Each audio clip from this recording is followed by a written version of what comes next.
Of the 20th century is the problem of the color line.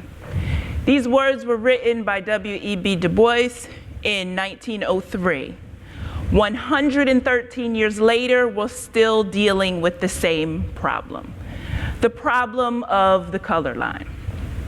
We'd like to believe that we're not, but we are. And essentially, we're dealing with this problem over and over again, but not dealing with it. We'd like to say that because we have an African American president, that everything's fine, all the wrongs have been righted, and we are post-racial. But we're not. We've simply allowed ourselves to live in an illusion. If you stop talking about race, then the problem of race will go away, right?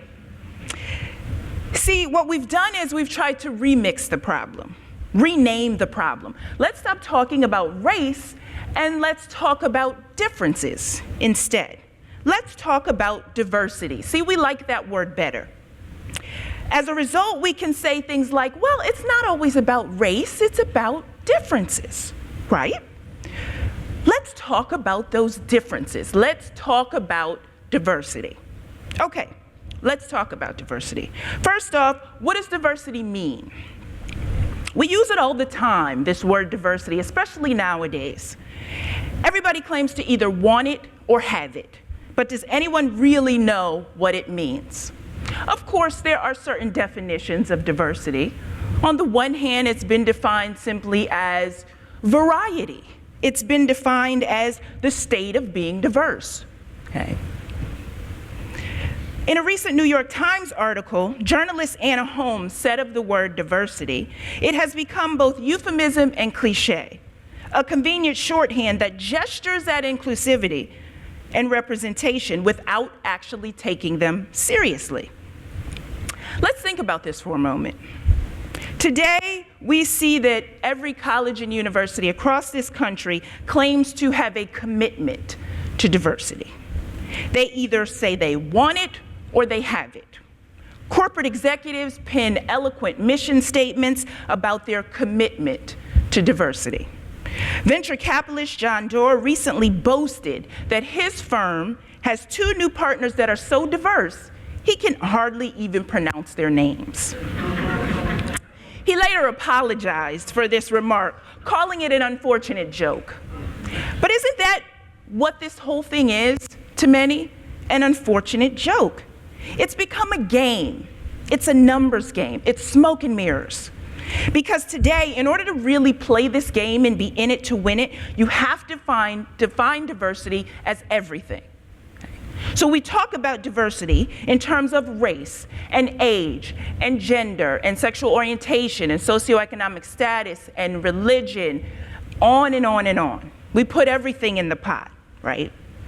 So, of course, in that case, you have it because it's everything, right?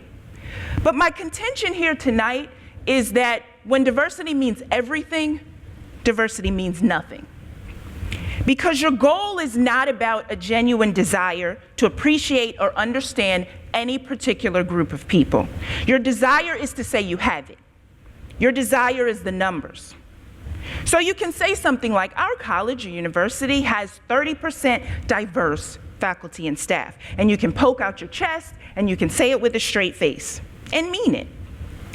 But at the same time, you can have entire schools at that same university, School of Education, School of Business, School of Engineering, that has but one African American faculty member, or one Latino faculty member, or none in many cases. But you can still make that claim. You can say it with a straight face because your numbers say you have 30% diverse faculty and staff, and you can be really proud of yourself. But it's smoke and mirrors.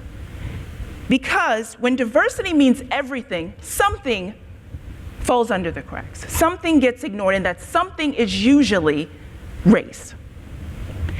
The other aspect of this game is that most diversity mission statements marry the term diversity and inclusion. They kind of assume that the two go hand in hand, but they don't. You see, you can have that 30% diverse faculty and staff with little to no inclusion of them in the bigger picture. Because among that diverse faculty and staff, as I said before, you can have entire programs, departments, schools. You can have upper administration, management positions that have little to no African American or Latino representation. Is that inclusive? You can have that 30% diverse faculty and staff and still have pockets of individuals campus-wide who feel completely isolated and marginalized, and who experience things that majority members of the campus simply don't see. And if they don't see it, well, then it doesn't exist, right? Because we're a diverse institution. Okay, maybe some of you are not following me in this, so let's take it out of the institutional context for just a moment. Last month, we had quite a controversy with the Oscars. Okay. We all remember hashtag #OscarsSoWhite. It got a lot of traction and a lot of buzz, and everybody was on pins and needles to see what was going to happen that night, and what is Chris Rock going to say. But what I found most fascinating was the discussion after the ceremony. People said things like, that was the most diverse Oscar ceremony we've seen in a long time. And it had a lot to do with the diversity of the presenters. You see, I'm sure the producers got on the phone and they called every person of color they could think of who had not already publicly said, I'm boycotting this show. Okay? So they called everyone of every color and hue and accent that they could think of, and they said, will you be a presenter tonight? So on the red carpet, they talked about the diversity. The cameras continually pan the audience to show you all the diversity of the show, okay, based on the presenters. But none of that takes away from the fact that for 2 years in a row, we had not one person of color nominated in an acting category. So does that mean that it was an inclusive event that night?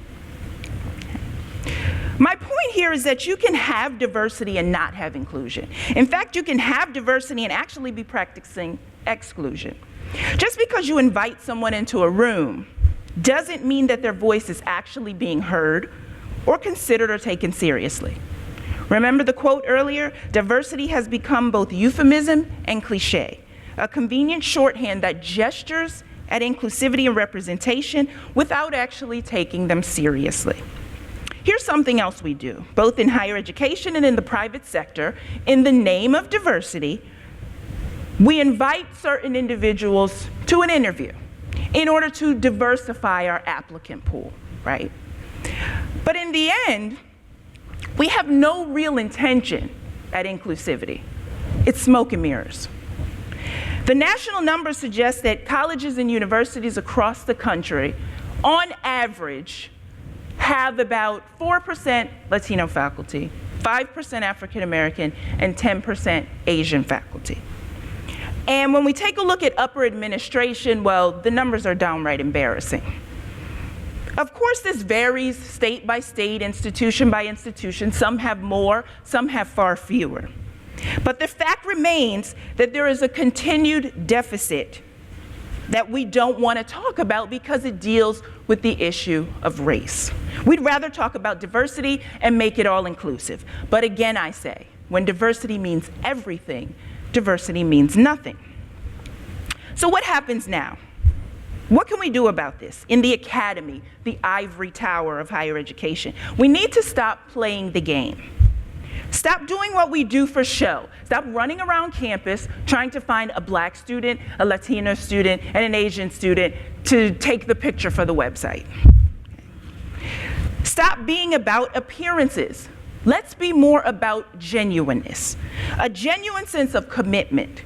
A genuine sense of commitment to actually including those voices around the table and in the decision-making meetings.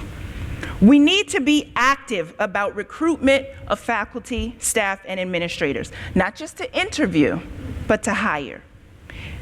And not just to hire, but to retain. And how do we retain them? By real inclusion. Not just the appearance of inclusion. Not just you're here, therefore you're included. That didn't work for the Oscars, and that doesn't work for higher education. How do we do it? First of all, don't submit faculty of color to higher standards than you do for others. Don't ask of them things that you wouldn't ask of others. And don't dissect their scholarship in ways that you don't dissect the scholarship of others. Don't offer a Jim Crow system of policies, asking them to jump through higher hoops than anyone else. And don't assume because you have a particular set of experiences at any given institution that that applies to all. Ask them, find out if they're experiencing isolation and marginalization, and see if there's any way you can help. And don't take a defensive position either. Don't try to convince them that they're not seeing what they claim to see or not experiencing what they say they're experiencing. Let's stop playing the game of diversity, and let's stop denying that race is still a significant factor in higher education. Let's stop assuming that inclusion is happening by virtue of the presence of one person of color in any given meeting. The important connection here is to recognize that the connection is not automatic. Diversity does not automatically mean inclusion. In fact, oftentimes it means exclusion. It means that we have counted you in a particular number, we've invited you to the table, we took your picture for the website, and our job is done. But our job is not done. Our job is far from done, because we need to stop playing the diversity numbers game. Put away the smoke and mirrors, let's get real, and let's get honest. Because when diversity means everything, diversity means nothing. Thank you.